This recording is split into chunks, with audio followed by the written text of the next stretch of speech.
Hey, so today we are going to be learning about how to run properly, since that's the most common question asked by most of you guys. So we'll start off with something which is quite important, which is not something that you have to do before you run, right? Which is the warm up. So what you would need for a warm up is essentially this band.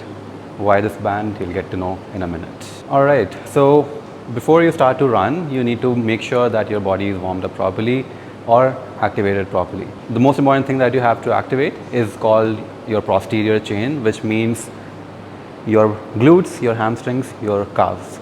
All right, this is called your posterior chain. So if you divide your body in a plane from this half, the back side is called the posterior side. So this is the posterior chain.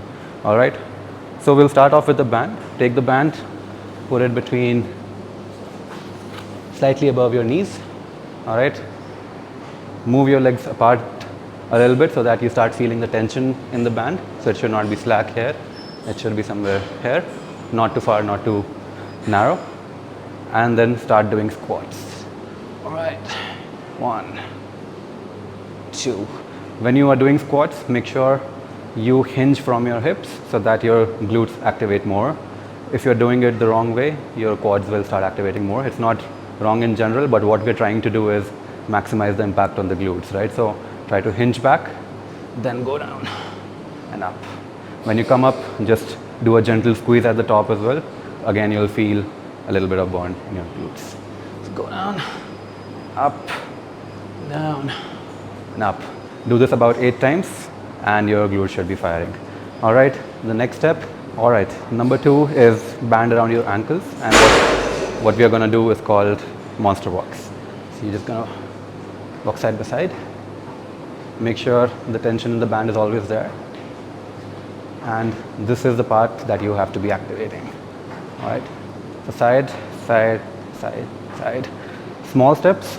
So make sure the band tension always remains there. So you are not doing this and then this. So the tension goes off completely. You have to keep it here and then here, here, here, here, and then back. If you're not able to feel this muscle while doing this, you can do the other variation, which is a clamshell variation while standing as well, right? So you can just put it again above your knees and then just lift your legs on the side. One side, and the other side. All right. Next one is activating the hip flexors, because they are also super important when you run. So we'll move the band, we'll keep the band around your ankles again. So use one leg as the anchor and the other leg goes up, up, up, up, right? Same thing with the other leg as well.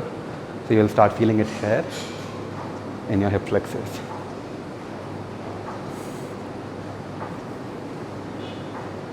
All right. The next thing you can do is again to activate your glutes a bit more. Since we are here with the band, we'll do one more exercise.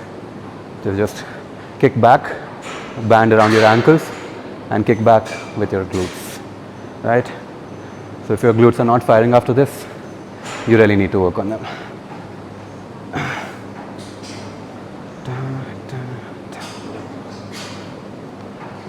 All right, that's up with the band.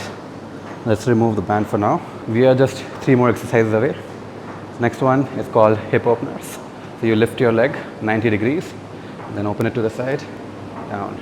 Then lift it in the same position, bring it back in, and done. And repeat this a couple of times. You'll feel your hips opening up every time you do this. All right, and the other side, back, out, and back. All right, next we are going to target the hamstrings, right? So we are going to do something which is mimicking the motion of sweeping something from the ground. All right, so you take a step forward, then go down, then the other leg forward, go down, forward, down. So once you do this, you should feel a big stretch in your hamstrings. Down. It's not important to keep your knees straight. You can always bend them as well. In fact, you might get a bigger stretch when you bend your knees. So choose the variation that works best for you. You don't have to stick to one of them. The main thing is working on your hamstrings. Next, hopping on the same spot, right? This is gonna work on your calves. So what you're trying to do here is not push the ground hard. What you're trying to do is be light on your feet. So when you're jumping, think as light as possible. As soon as your feet touch the ground, make sure to jump back up again. Right? Quick and fast, quick and fast. You can do about 20 to 30 of them. This will work on your calves. And then the final thing is called leg swings. So find a wall, put your hand against it, and then swing your alternate leg back and forth. All right, your torso is not moving with your leg. Your torso is more or less stable. You are hinging from the hip and moving the hip like a pendulum. So back and forth, back, forth, back. Very good mobility drill for opening up the hips before you start your runs.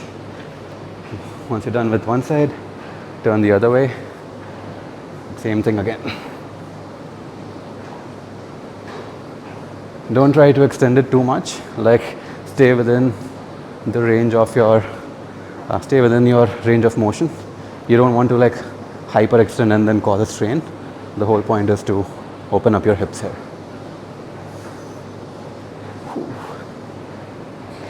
And we are done, ready to go. All right, so now let's get on with the run. So we're going to talk about the main things that a beginner should focus on when they start running, right? So first things first, there's no such thing as the best running form. If you see look at the top runners or even a good runner around you, chances are that they'll look quite different from each other, right? So there are always minor differences that everyone has based on their anatomy and their habits that they build up over years, right? Having said that, there are still some good principles that everyone can learn from and everyone should try to incorporate when they start running. All right, so let's get started. Number one step is focusing on your core and your spine alignment. All right, we'll start from the top and then go down the bottom. Even though the role of the upper body when you run is not that much, but your core and spine are super important, right? So once you start running, think there's a thread going from the top of your body to the bottom, and the thread is like pulling you from the top, right? So what you need to do is be proud, be tall when you run, right? Again, think the thread is pulling you up. This means lengthening your spine, opening up your chest a little bit, and engaging your core so that your torso remains stable. So you have to engage it, think like a level 4 on 10. So if someone punches you in the gut, that's like you're clenching your stomach, that's like a 10 on 10. Versus when you're completely relaxed, it's like a 1. So think like a 4 on 10 engagement, which is lightly engaged, but not really clenching your stomach, right? Just enough to make sure the stability is there. All right, so tall, stable posture. Next, we move on to the feet, right, which is the most important part. The cue that you should remember as a runner when you start running is light and quick. All right. So what you want to do is short and fast steps. Like think you want to lift your feet as soon as they hit the ground. So what we did when we were doing calf raises, you have to do the same thing. Short and fast, short and fast. So people often confuse the number of steps with the speed. I can be at the same speed, right? So I'm right now running around 8. I can take short and quick steps, or I can take long and slow steps. This is something most beginners do. They'll run like this, right? Not right. What you need to do, short and quick, instead of long and bounding. Why? This will put much less load on your legs when you run. When you're starting out running like this, it might feel a bit uncomfortable. You might think, yeah, you're doing a lot of work. It's actually much more efficient. Your body just isn't used to it. So keep on doing this, and over time, you will see the difference. You'll start feeling much more efficient and light on your feet as well. So less risk of injuries and less muscular fatigue when you keep running like this.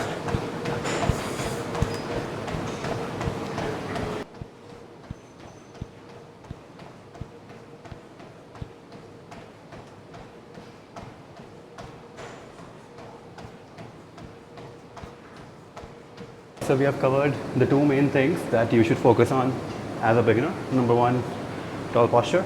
Number two is quick and light feet. All right, just focus on these two things when you're starting off with the runs. And once you have nailed them, then we can move on to the next steps. The next thing you can focus on once you have covered the basics is your breathing patterns. Right? Everyone asks how should you be breathing.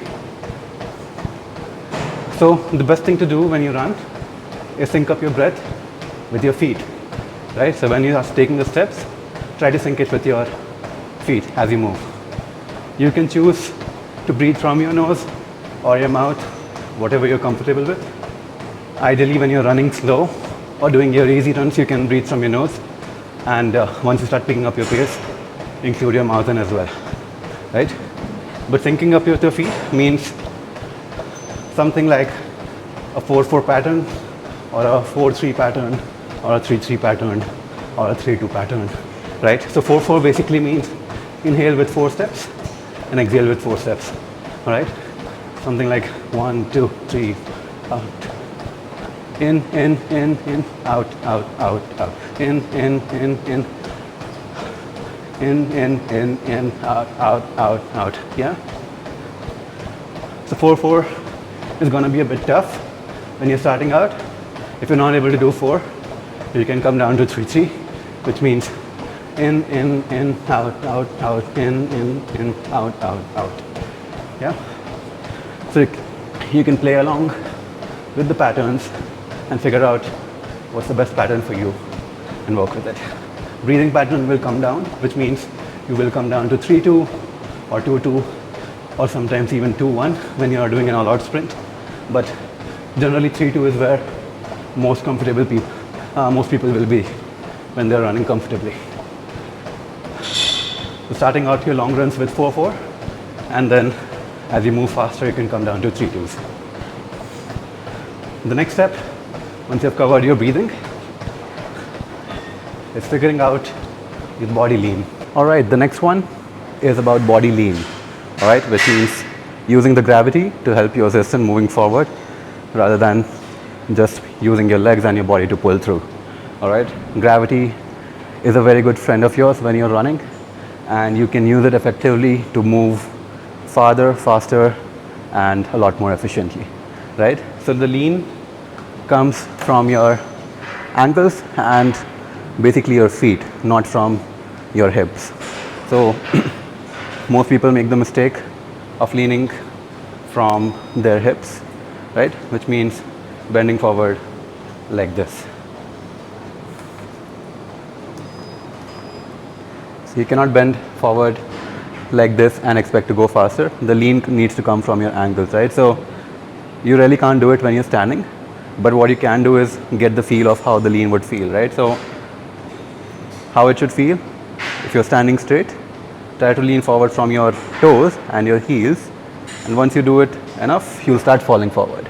All right, so that's the feeling you should get, like you're falling forward from your heels. So if you actually bend from your hips, you can do it while standing straight as well, because your hips go back and it also goes front. So you still feel like you're leaning forward, but you're actually not using gravity to move forward, right? So your center of mass is still in the same position. That's why you can stand at the same place. So when you're actually leaning from your feet, you won't really be able to stand in the same place. You will be like falling forward. So how that translates when you're running, let's see. Okay, so we are gonna check out how the lean looks again. Let's get started. So first I'm gonna run up front, up straight. So this is completely upright.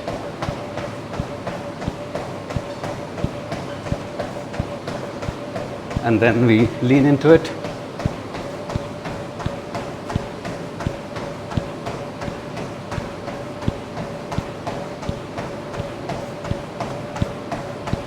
feels much better. This feels much harder. This is much better. And the lean changes the faster you run. So you don't have to lean a lot like all the time. It depends on the speed you're running at, right? If you're running slow, you just need a little bit of lean, like not too much. Probably this much is also enough. And once you start picking up the speed, let's do it. The faster you go, the more your lean can be.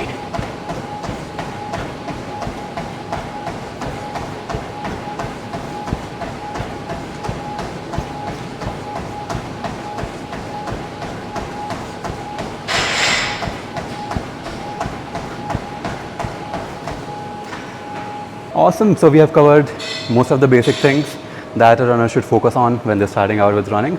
So just focus on all the elements we covered, and it should drastically improve how you feel about your runs.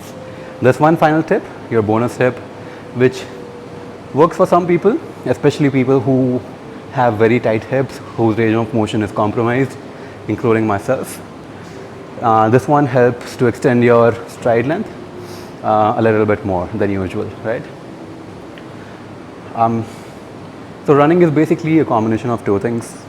It's the number of steps you take multiplied by the length of your stride, right? So if you can improve any of these two things, your speed will not automatically improve, right? So we've talked about taking higher number of steps earlier, right? Now we're going to talk about a small hack which will help you increase your stride length without actually putting much effort. So ideally your stride length improves once you start running faster, which means you're putting more force to the ground. This one is a small hack to increase it without really putting any extra effort, right? So what we're going to do is hip rotation, right? Something which is not really meant for the beginners. You can try it once you have learned the basics, right? So what we are going to do is rotate from the hips. Think an axis going through the body. So you want to rotate around it, right? Your hips should go around it. So what we are trying to do, instead of moving with our legs, if we rotate with our hips here, you can actually get this much additional length per stride that you take, right? So it's not like rotating your torso like this. Your torso remains stable. What you're trying to do is rotate your hips so that you get an additional about a few centimeters extra per step, right?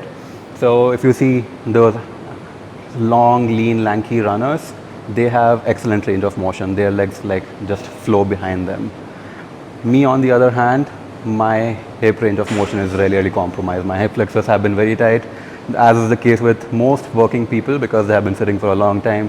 You really have to undo that action. But this is something that can actually help alleviate some of that stress that goes on your hip flexors while still getting a long stride length. All right, so let's quickly see how it looks, how the difference between running normally versus running with a little bit of hip rotation looks and feels like. All right, so we'll pick up the speed. We'll first run without any hip rotation.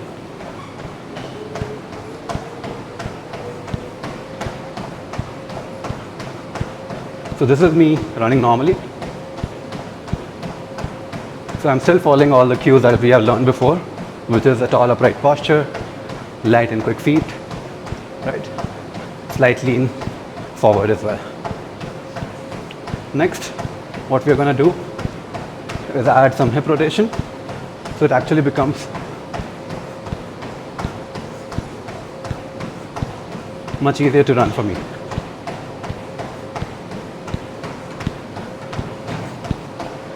Now, you may not be able to see the difference very clearly, but the difference in your body feels amazing when you actually get it. Because running like this and versus running like with a little bit of rotation changes the feel of the run completely.